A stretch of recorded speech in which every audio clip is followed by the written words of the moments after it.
next witness. Thank you, Mr. Chair. Magandang hapon po sa ating lahat. Colonel Espinido, doon sa affidavit mo, 3 bagay lang ang importante doon. Yung assignment mo sa Albuera, yung assignment mo sa Ozamis, at saka assignment mo sa Bacolod.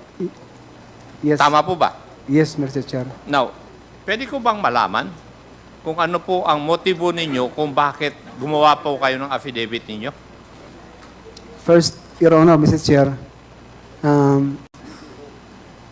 the documentation that I want to share this Quad Committee na ma-penalize talaga through sa itong affidavit na to na mabigay ko sa inyo na totoo ang mga sinabi ko rito, Your Honor, Mr. Chair. Sa paggawa mo ng iyong affidavit, wala po kayong galit kahit na kanino man? Wala, Your Honor, Mr. Chair. Yes. Now, nasaan ang pamilya mo? Sa Isabelity, Your Honor. Saan? Sa Leyte? Isabelity, Your Okay. Honor, Mr. Chair. Sa tingin mo, dapat Lieutenant Colonel lang ang ranko mo bago ka mag-retire? Your Honor, Mr. Chair, I am contented for what I have since I am P1. Kasi yun lang hiningi ko sa Panginoon na, Lord, mapulis lang ako. For that promotion, Your Honor, kasi nag-spot promotion na ako, pero ganun lang siguro, Your Honor, kung marami nagsabi, actually, Your Honor, marami ang pagkataon na ma-spot promotion si Espinido. Pero nag-refuse ako kasi gusto ko, ang mga pulis ko lang ang ma-promote, hindi lang ako. Sa ganun na paraan, Your Honor, Mr. Chair. So, masaya ka sa nangyari sa iyo sa polis? Yes, Your Honor, Mr. Chair. Yes. Wala kang regrets? No regrets, Your Honor, Mr. Chair. Thank you. But when you signed your affidavit, you are aware of the consequences because doon sa mga statements na sinabi mo dito sa affidavit, kung nakinig ka doon sa mga sinasabi ng mga membro ng committee na ito, mabibigat po yung binitawan nyo pong statements dito sa inyong affidavit. So, you are aware of the consequences before you signed your affidavit. Yes, Mr. Chair. Thank you. Now, kung titignan natin, matanong ko po kayo, sa 3 assignment po ninyo, nasa listahan po kayo ng drug list. Bakit po kaya? Sa lahat ng assignment mo na sinabi mo, Albuera, Ozamis, at saka Bacolod, palagi mong sinasabi, nakakasama ka palagi sa drug list. Bakit po kaya? Nung umpisa, Your Honor, Mr. Chair, mag-question ako sa sarili ko, bakit? Kaya sa testimony ko kanina, one time sinabi ko sila ni President Apats at saka si Senator Bato, si Chief PNP Bato at the time na bakit isinali niyo ako kung sabihan niyo na lang ako kung hindi niyo gusto para hindi ako malagay sa alanganin na ilistan niyo ako. So yun ang pag-intindi ko, Your Honor, Mr. Chair. But pagkatapos na sa sitwasyon ng assignment ko, I really make an siguro analysis, Your Honor, na galit sila sa mga nabangga ko. Yung mga nabangga ko, mga tao nila. There is one time, Your Honor, Mr. Chair, na nagsabi sa akin na that is job games of the general. Isali ka, yung credibility mo, sirain para yung credibility mo na nag-file ng complaint sa mga officers at saka yung dinisban mo ng mga grupo, hindi na credible yung pagsasalita mo kasi kasali ka pala. So yun ang pagtintindi ko, Your Honor, Mr. Chair. Thank you. And doon sa Albuera, ang prominente na insidente yon is yung surrender ni Kerwin Espinosa at pagkapatay ni Mayor Rolando Espinosa. Tama? Yes, Your Honor, Mr. Chair. Yes. At sinabi mo rin sa iyong affidavit na nagtataka ka kung bakit nung nakuha si Kerwin Espinosa, ikaw naman na nagsimula ng operation against him, hindi tinurn over kagad sa iyo. Yes, Your Honor, Mr. Chair. Hindi mo tinanong bakit? Your Honor, Mr. Chair, ako ay junior officer lang. Cannot afford, Your Honor, pag mga high-ranking officer na sabihan mo na bakit hindi, Your Honor, Mr. Chair. It's very obvious sa lahat ng mga officer na magsasabi na job, ikaw sana ang maghawak para matapos na yung mga cases na pag-confirmation sa ganun lang, Your Honor, Mr. Chair. Thank you, Joy. When cases were filed against Kerwin Espinosa, right? Yes, Your Honor, Mr. Chair. May I know what unit filed the cases against him? Yung sa illegal drugs, Your Honor, na na-search natin yung sa bahay nila at saka firearms, and one responsible for filing of complaint against Kerwin Espinosa and Mayor Espinosa is the CIDG and joint with the Provincial Intelligence Office, Your Honor, Mr. Chair. Okay. And you also stated that na-acquit si Kerwin Espinosa and is now in Leyte. Yes, Your Honor, Mr. Chair. Na-dismiss lahat yung kaso na final laban sa kanya. According sa result ng media, Your Honor, and yung documentation na may release order na daw siya kasi na-dismiss lahat ang mga kaso niya. Thank you. And he is now in Leyte. Yes, Your Honor, Mr. Chair. Thank you. And still operating. Hindi lang An nag-operate. illegal drug business. Hindi lang mag-operate, Your Honor, kasi he is running now for the mayor in Albuera. Thank you. Yes, Now, Your we Honor. go to the father, Mayor Rolando Espinosa. Yes, Your Honor. Yes. Mr. Chair. Mayor Espinosa surrendered to the chief PNP then, General Bato de la Rosa. Tama? Yes, Mr. Chair. And then, eventually, the mayor was turned over to your custody. Yes, Your Honor, Mr. Chair. Now, when he was turned over to your custody, ano po ang instruction sa iyo? Joby, tulungan mo si Mayor Espinosa, proteksyonan mo siya. Kasi magsasabi siya ng marami sa inyo. So, yun, natandaan ko, Your Honor, Mr. Chair. And marami po ba siya talagang sinabi sa inyo? Marami, Your Honor, Mr. Chair. Ayan yung sinasabi po ninyo na nagsabi siya ng mga listahan ng mga police officials na nasa listahan na kumukuha ng kuwan sa kanya pera. Yes, Mr. Chair. Tama. And would you still have those documents? Na file ko na, Your Honor, Mr. Chair, yung sa different department ng government natin kasi nag-file tayo sa Ombudsman, sa RIAS, but the folder, the original, before I assign in Uzamis, I turn over it to my provincial director with the person of Colonel Franco Simborio, Your Honor, Mr. Chair. But may I know if you know what happened to all those cases na na-file? Exonerated, Your Honor, Mr. Chair. Lahat? Lahat. Now, may I know why the late Mayor Rolando Espinosa was taken out of your custody? Number one, Your Honor, Mr. Chair, Mayor Espinosa, mayroon siyang reservation sa sarili niya. Nagsabi siya sa akin na, Sir, wag mo lang ako i-turn over kasi papatayin talaga ako. So, ang ginawa ko, Your Honor, Mr. Chair, nag-request ako for a motion for custody sa judge doon sa Baybay.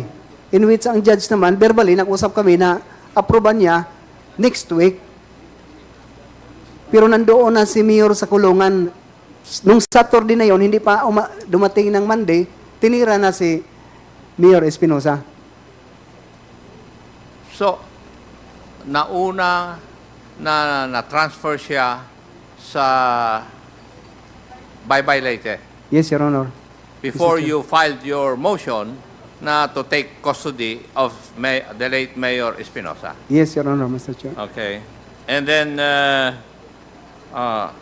what transpired was, correct me if I'm wrong, nagkaroon ng search doon sa Baybay Jail, Your Honor. jail. Tama, at allegedly, nagkaroon ng enkwentro. Yun ang sabi nila, Mr. Chair. Walang report yon. Mayroon, ginawa man yun na investigation sa Senate, Your Honor, Mr. Chair, but yun ang nangyari daw na may baril at saka may drug si Mayor Espinosa. Now, paano makakalaban ng isang preso? Unang-unang tanong pala, paano nagkaroon ng baril yung isang preso sa isang jail? Ano tingin po ninyo? Your Honor, Mr. Chair, may mga interview ako na I am very bold and brave to say that Mayor Espinosa talagang tinabaho lang ng walang kalaban-laban. Kilala ko na si Mayor Espinosa, mabait na. Siya nga, Your Honor, Mr. Chair, ang maglilid ng worship sa amin sa police station every 4 o'clock, 5 o'clock in the morning. So you're of the opinion na kasama po siya dun sa EJK ng mga drug lords? Perhaps, or maybe, Your Honor, Mr. Chair. Hindi, tinatanong ko lang naman yung opinion mo eh. May kung alam po ninyo, kung anong unit yung nag-operate or nag-serve ng search warrant sa jail na yon?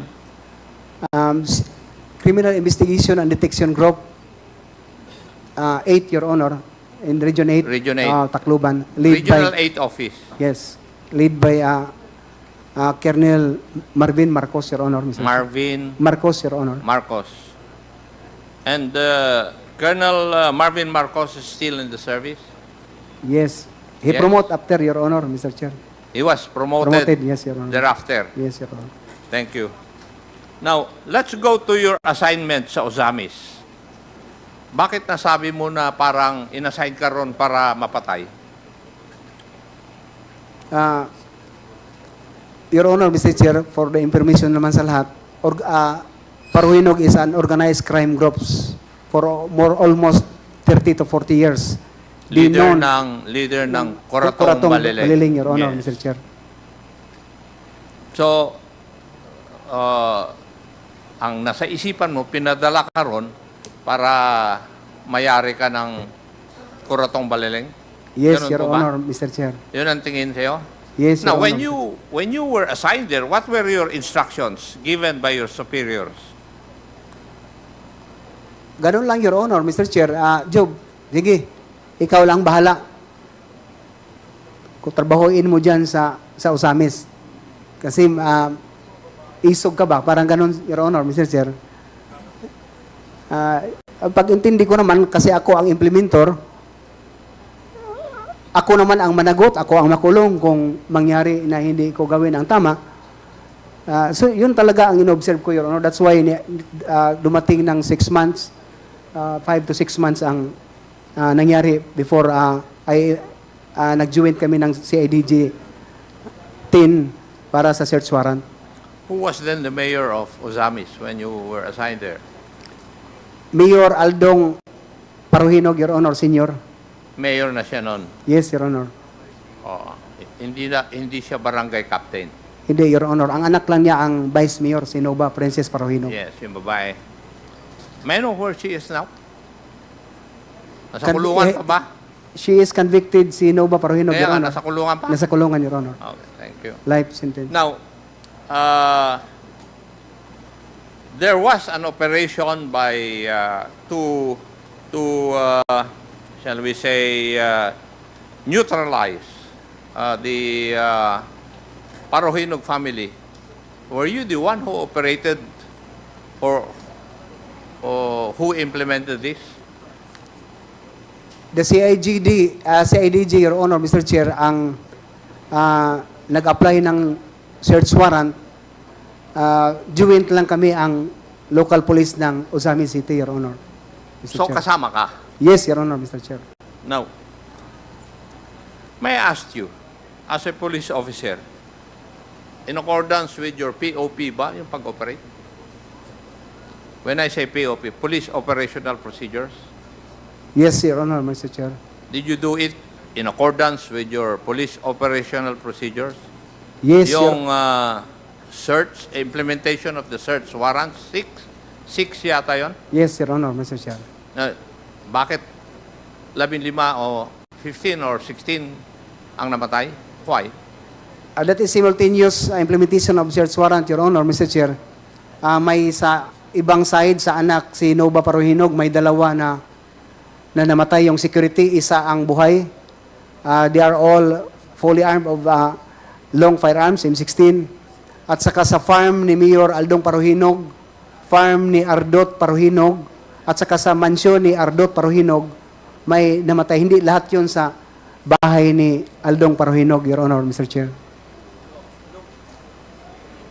So lumaban sila. They refused to obey yung search warrant. Yes, Your Honor, Mr. Chair. When in fact, my police investigator na kasama ko doon sa first vehicle, una ang natamaan before we drop from on board of the vehicle, siya ang unang natamaan. At saka doon na, Your Honor, Mr. Chair, ang exchange of fire sa going to security ni Aldong Paruhinog, Your Honor, Mr. Chair. Thank you. Let's go to yung famous na statement mo, paragraph 34. From my experience, I can say that the PNP is the biggest crime group in this country. Ang ibig mo bang sabihin, yung chief PNP ang Lord of crime? Kasi pag First, sinabi mo na yung PNP ang isang crime syndicate, ang big boss niyan ay yung chief PNP. Siya ba ang big boss ng criminal syndicate known as the Philippine National Police? Your Honor, Mr. Chair, I don't want to make any statement that the PNP itself is organized crime groups, but ang chief PNP, siya kasi, Your Honor, Mr. Chair, it's very obvious na siya lahat, galing sa kanya lahat ang instruction. During the time of what? Of who? General Bato, Your Honor, Mr. Gerald de Chair. la Rosa. So, nung panahon na yon, when you say that the PNP is the biggest crime group in the country, ang leader ng crime group na yon ay si Gerald de la Rosa. It may be, Your Honor. No, I'm not asking referring you kasi for the PNP. tinatanong kita dahil yun ang statement mo eh. Di ba? From my experience, I can say that the PNP is the biggest crime group in this country. Who is the leader of the PNP, which you consider as the crime group? Hindi ba yung chief PNP? Yes, And sir. therefore, he's the Lord. Yes, Your Honor, Mr. Chair. Tama. Yes, Your Honor, Mr. Chair. Would that be a correct conclusion of mine? I am with you, Mr. Chair. Thank you.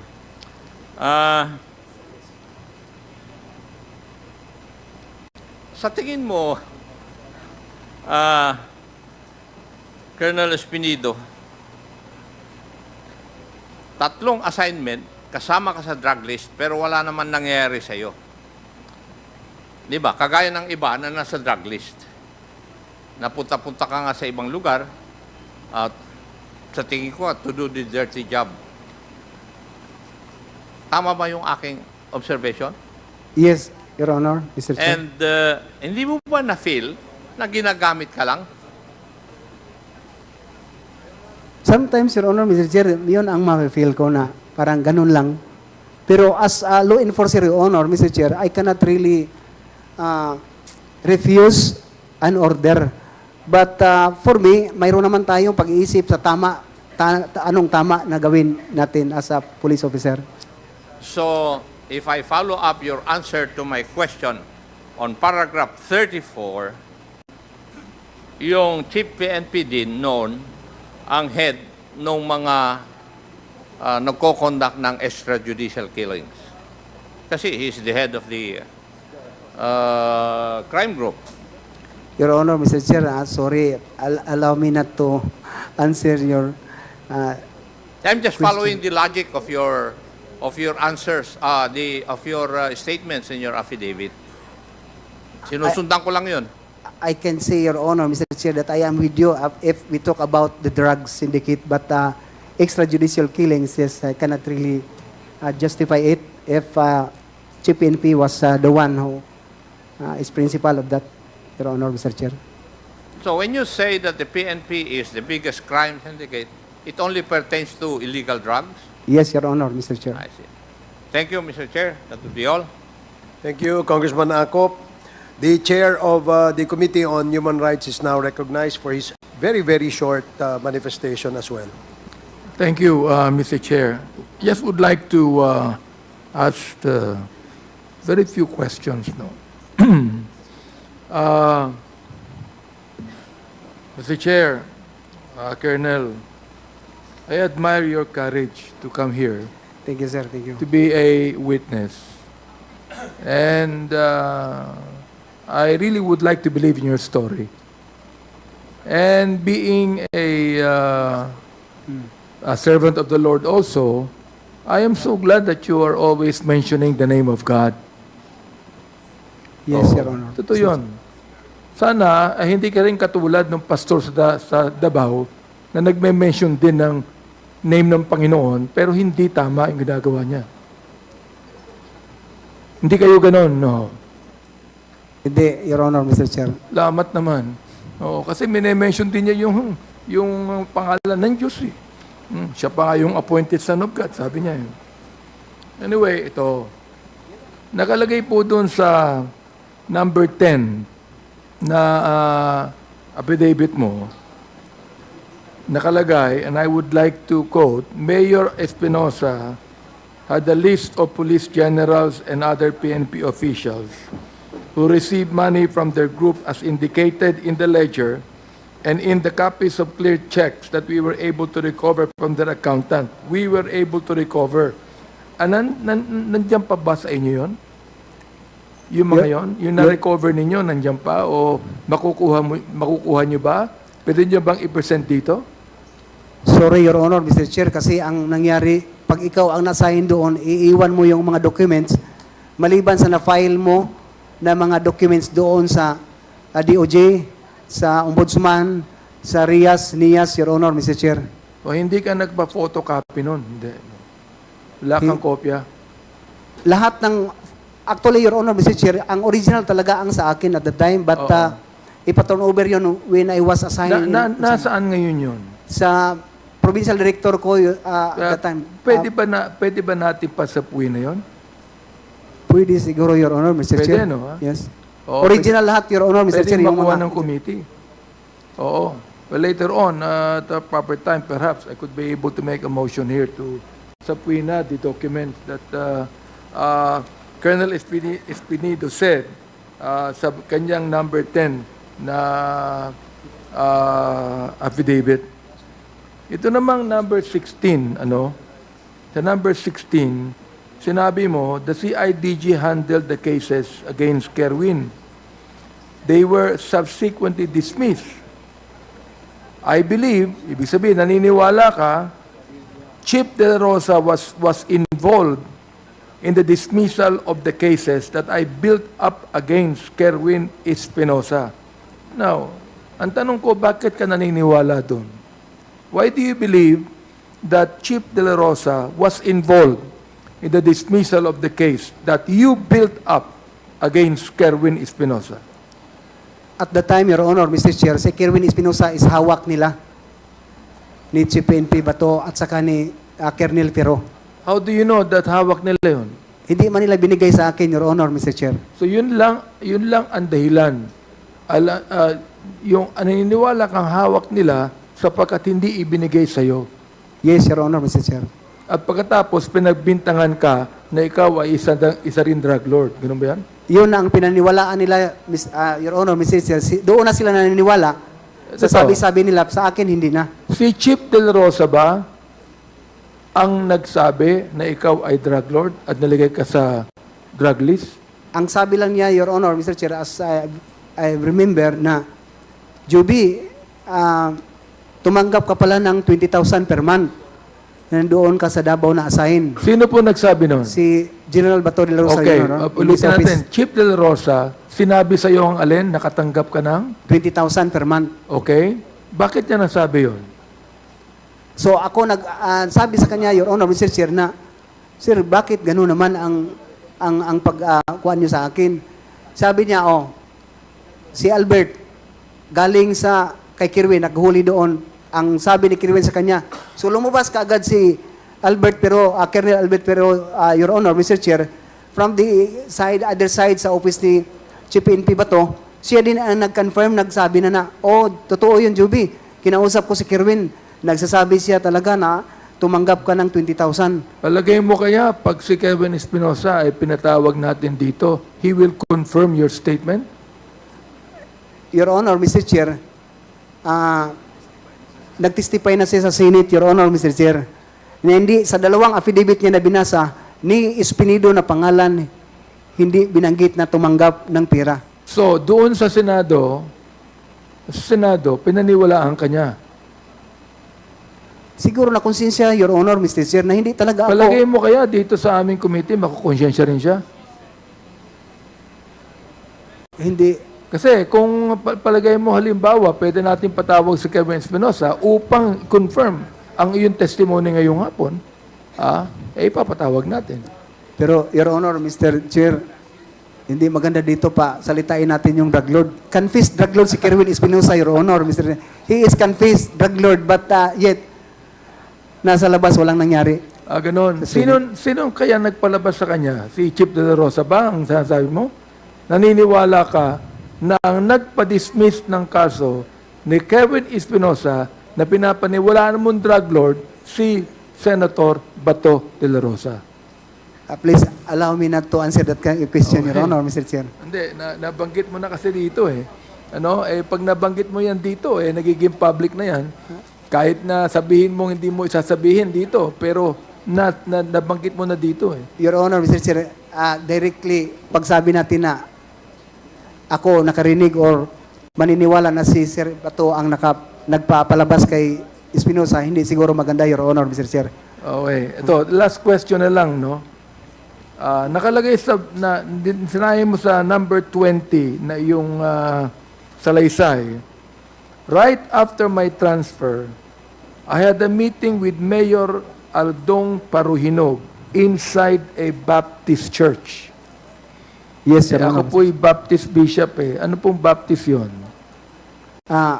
Headed by Pastor Ricardo Fortuna, Your Honor, Mr. Chair.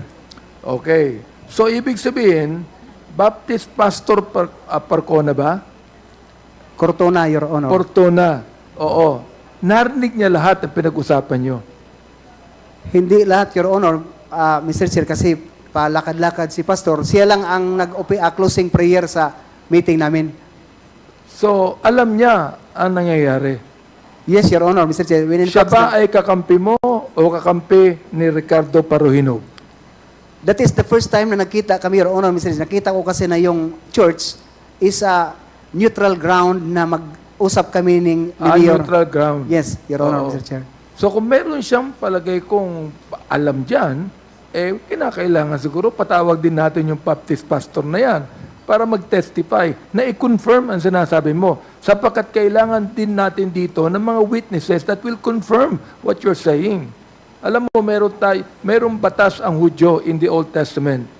Nalagay doon, where there are 2 or 3 witnesses, an Yes, sir. accusation is established. Yes, Your Honor. Palagay ko, attorney, ganun din dito, no? Di ba? There are 2 or 3 witnesses. So, please, if you can, provide us 2 or 3 witnesses that will confirm your statement because mas believable yan, sapagkat, look, aatakihin na naman tayo sa labas. Sabihin na naman sa ating hearsay ang sinasabi mo. And that is what I'm trying to say. Anyway, Mr. Chair, maraming salamat po sa pagkakataon na binigay niyo sa akin